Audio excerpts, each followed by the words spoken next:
अगर आप लोग अपने गेहूं की फसल में खरपतवार नाशक दवा के बारे में जानकारी चाहते हैं कि कौन सी कब कैसे डालें, तो आज हम आप लोगों को देने वाले हैं पूरी जानकारी। यहाँ पर मार्केट से हम 4 प्रकार की दवा लेकर के आए हैं और बताएंगे कि किस किसान को कौन सी दवा डालनी चाहिए, उसका कैसा रिजल्ट आता है और कितनी मात्रा में डालनी चाहिए, और आपके जो गेहूँ में नमी है कितनी होनी चाहिए। ये सारी चीज़ें आज हम आप लोगों को बताएंगे इस वीडियो में।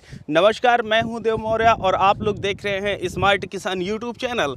अगर अभी तक आप लोग स्मार्ट किसान यूट्यूब चैनल को सब्सक्राइब नहीं किए हुए हैं तो सब्सक्राइब करके बेल का आइकन दबा दीजिए, जिससे आप लोगों को खेती बाड़ी से संबंधित सही, सटीक और व्यवहारिक जानकारी समय समय पर मिलती रहे।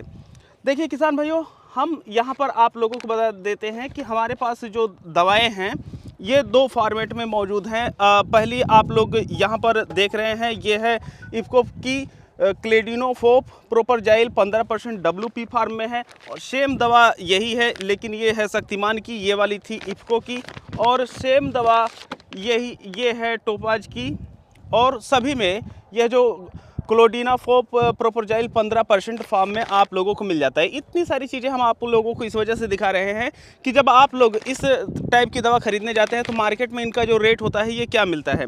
देखिए, ये नई कंपनी की है और ये हमें जो है लगभग 30 रुपये सस्ती मिली है, ये जो शक्तिमान और इफको की जो दवाएँ आती हैं इनसे। और दूसरा टेक्निकल हमारे पास इस समय मौजूद है, ये है मेटासल्फ्यूरान मिथाइल 10% और कार्फेंटाजोन जो है इथाइल 40% WW फार्म में ये हमारे पास मौजूद है। और यहाँ पर जो हमारी गेहूं की फसल लगी हुई है और हम उसमें यहाँ पर स्प्रे करेंगे और आप लोगों को रिजल्ट भी दिखाएंगे। तो ये वाली जो मिलती है, जैसा कि हम आप लोगों को बताएं, मेटासल्फ्यूरान मिथाइल, ये जो है आप लोगों को लगभग 400 रुपये के करीब मिल जाती है। और वहीं पर ये जो तीनों दवाएं हैं ये तकरीबन आप लोगों को 220 से लेकर के 250 रुपये के बीच में ये तीनों मिलती हैं, और सबसे सस्ती ये है टोपाज की। आप कंपनी कोई भी ले सकते हैं, लेकिन जो फार्मूला है यह एक ही रहना चाहिए और कोई दिक्कत नहीं है। और ख़ास तौर पे कई बार लोग सोचते हैं ब्रांड की दवा ले, वो अच्छी होती है। नहीं, देखिए, हमेशा ब्रांड ही नहीं अच्छा होता है कि आप कुछ ना कुछ नई दवा ट्राई करते रहिए, जिससे आप लोगों को थोड़ा सा सस्ता पड़े। तो अब हम आते हैं मेन बात पे कि आप अगर गेहूं की फसल में ये दवा डालने जा रहे हैं तो आप लोगों को ये जो दवा होती है कब डालनी चाहिए हम आप लोगों को बता दे रहे हैं। वैसे जो दिन है हम नहीं बताएंगे। जो गेहूं की पहली सिंचाई होती है, तो जब आप लोग पहली सिंचाई करते हैं तभी आप लोगों को इस दवा को डालना चाहिए। सिंचाई के पश्चात जब उसमें पैर रखने लायक हो जाता है, हम मान के चलते हैं कि आज आप लोग सिंचाई किए, 4 दिन बाद उसमें चलने लायक हो जाता है, तो हमें जो खरपतवार नाशक दवा प्रयोग करनी होती है उस समय प्रयोग करनी चाहिए। अब सिंचाई के बाद जो है जब चलने लायक हो जाता है तो इस वजह से प्रयोग किया जाता है, क्योंकि अगर ये जो दवा है अगर हम अपने खेतों में डाल रहे हैं, अगर वहाँ पर पर्याप्त नमी नहीं है तो जो इसका रिजल्ट आता है ये सही नहीं आता है। तो आप किसी भी क्षेत्र से हैं, जब पहली सिंचाई करते हैं तो उसके पश्चात आप लोग गेहूं में खरपतवार नाशक दवा का प्रयोग कर सकते हैं। अब यहाँ पर 3 समस्याएं आती हैं। कुछ किसानों के खेतों में सिर्फ चौड़ी पत्ती के खरपतवार होते हैं, कुछ किसान भाइयों के खेतों में सिर्फ पतली पत्ती होती है, और कुछ ऐसे किसान भाई होते हैं जिनके यहाँ चौड़ी पत्ती प्लस पतली पत्ती दोनों ही खरपतवार होते हैं। तो उन्हें कौन सा टेक्निकल प्रयोग करना चाहिए और कितनी मात्रा में प्रयोग करना चाहिए। देखिए, अगर आप लोगों के खेतों में सिर्फ पतली पत्ती के खरपतवार नाशक हैं तो ऐसी परिस्थिति में आप क्लोडिनाफोप प्रोपरजाइल 15% WP फार्म में जो आ रहा है इसको प्रयोग कर सकते हैं। ये आप लोगों को 160 ग्राम में मिल जाता है, जो कि आपके 1 एकड़ के लिए पर्याप्त होता है। तो पतली पत्ती के लिए आप क्लोडिनाफोप प्रोपरजाइल 15% का प्रयोग करेंगे। वहीं पर अगर आप लोगों के पास चौड़ी पत्ती के खरपतवार हैं तो ऐसी परिस्थिति में आप लोग मेटासल्फ्यूरान मिथाइल 10%, कार्फेंटाजोन जो है इथाइल 40% WW फार्म में इसका प्रयोग कर सकते हैं। ये जो होता है ये चौड़ी पत्ती के लिए होता है। लेकिन अब जो तीसरे प्रकार के किसान भाई होते हैं जिनके यहाँ पतली पत्ती भी है, चौड़ी पत्ती है, तो देखिए, ये जो दोनों टेक्निकल है, दोनों टेक्निकल का जो मिक्स आता है ये अलग से एक दवा आती है, जिसमें आप लोगों को उसका जो टेक्निकल है ये मिल जाता है क्लोडिनाफोप प्रोपरजाइल, और आप लोगों को मिल जाता है मेटासल्फ्यूरान मिथाइल।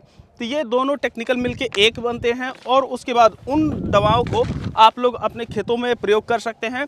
तो जो चौड़ी पत्ती है, पतली पत्ती है, दोनों खत्म हो जाएंगे, लेकिन जो आपका गेहूं है ये पूरी तरीके से सेफ पड़ा रहता है। तो ये हो गया है। और ख़ास तौर पे जो मार्केट में पैकेट आते हैं, यह 1 एकड़ के लिए पैकेट बने होते हैं। यहाँ पर हमारे पास जो भी चारों दवाएं हैं, ये सब 1 एकड़ के पैकेट के लिए हैं। जैसे कि ये वाली जो दवा आप लोग देख रहे हैं, ये 20 ग्राम में प्रयोग होती है 1 एकड़ के लिए। ये है मेटासल्फ्यूरान मिथाइल 10% कार्फेंटाजोन में। और ये जो क्लोडिनाफो प्रोपरजाइल आता है, यह 15% में है। यह 160 ग्राम प्रयोग किया जाता है 1 एकड़ खेत के लिए। अब 1 एकड़ खेत में अगर हम लोगों को स्प्रे करना है तो लगभग कितने पानी की आवश्यकता होती है? तो आप लोग लगभग 150 लीटर जो पानी होता है पर्याप्त हो जाता है 1 एकड़ में स्प्रे करने के लिए। किसान भाइयों, हमारे खेत में ज़्यादातर चौड़ी पत्ती के खरपतवार हैं, इस वजह से हम यहाँ पर मेटासल्फ्यूरान मिथाइल 10% और कार्फेंट्राजोन इथाइल 40% जो है इसी का प्रयोग कर रहे हैं। तो इसमें 2 पैक आप लोगों को मिलते हैं। सबसे पहले आप लोगों को एक्टिवेटर जो टाइप का जो होता है, इसको घोल लेना होता है, और फिर जो 20 ग्राम हमारा मेटासल्फ्यूरान मिथाइल मिलता है, उसको इसमें डाल करके अच्छी तरीके से हिला करके मिक्स कर देते हैं। जब आप लोग इस तरीके से मिक्सचर तैयार कर देते हैं, तो यह आप लोग जो टंकी होती है उसमें डाल करके प्रयोग कर सकते हैं, या अगर आप लोगों के पास बड़ी टंकी है तो उसमें भी डाल करके पूरे मिक्स कर सकते हैं, अगर आप लोगों को पता है कि इतना पानी हमारे 1 एकड़ खेत में लगता है। तो जब आप लोग मिक्स कर लेते हैं तो उसके बाद कुछ इस तरीके से अपने खेतों में इसका स्प्रे करना होता है। जितना ही ज़्यादा फव्वारा महीन होगा, उतना ही अच्छा रिजल्ट आपकी दवा का देखने को मिलता है। हम एक चीज़ आप लोगों को यहाँ पर बताते चले कि काफ़ी किसान भाई 2,4-D का भी प्रयोग करते हैं अपने खेतों में, लेकिन 2,4-D जो होती है, जब आप लोग अन्य खेती करने जाते हैं तो उनके बीजों के जमाव पर या उनके विकास पर काफ़ी ज़्यादा असर डालता है। तो इस वजह से जहाँ तक हो सके आप लोग अपने गेहूं के खेत में खरपतवार नाशक जो 2,4-D आता है, इसको डालने से बचें।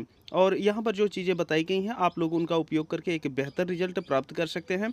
और जब आप लोग अपने खेतों में इस तरीके से अप्लाई कर देते हैं तो आपके खेतों में बचता है सिर्फ और सिर्फ गेहूं, जो कि अच्छे से विकास करता है, क्योंकि घास वहां पर गायब हो जाती है और आपके गेहूं के पौधे को विकास करने के लिए पूरी जगह और ऊर्जा मिल जाती है।